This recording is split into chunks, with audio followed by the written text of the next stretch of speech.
Menjelang perayaan Natal 2024 wan Tahun Baru 2025, Wali Kota Banjarmasin meminta lawan seberatan jajaran TNI, Polri, Dinas Perhubungan wan Satpol PP Banjarmasin untuk melakukan pengamanan wan pengawasan khususnya di wadah-wadah ibadah wan kawasan rawan terjadinya tindak kejahatan.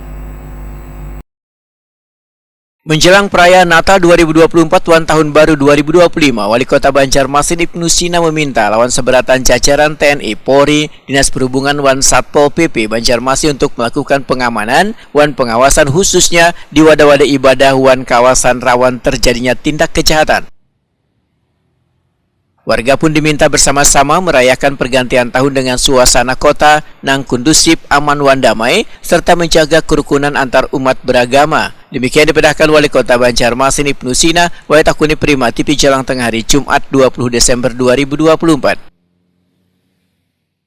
Sesuai dengan surat edaran Forkopimda, itu sudah ada pedoman yang disosialisasikan pada masyarakat, termasuk juga untuk tempat hiburan, kemudian himbauan untuk masyarakat untuk menjaga keamanan, ketertiban umum.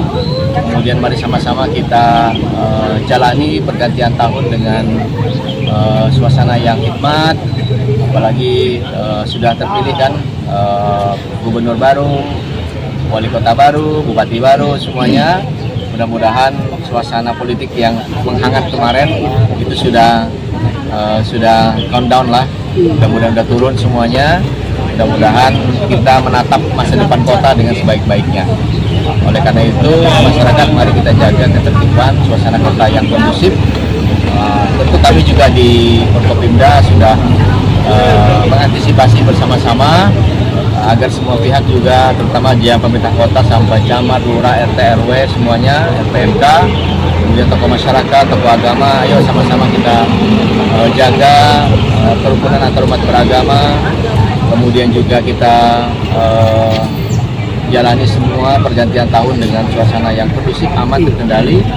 Dan dari hasil survei kita juga di TPID ke pasar, ke pusat-pusat kegiatan ekonomi, insya Allah tidak terjadi kekurangan bahan pokok, tidak terjadi lonjakan harga. Ibnu Sina menyatakan, dari hasil pengawasan jajaran tim pengendalian inflasi daerah ke sejumlah pasar tradisional wan modern, harga wan persediaan kebutuhan pokok menjelang Natal wan Tahun Baru masih terkendali.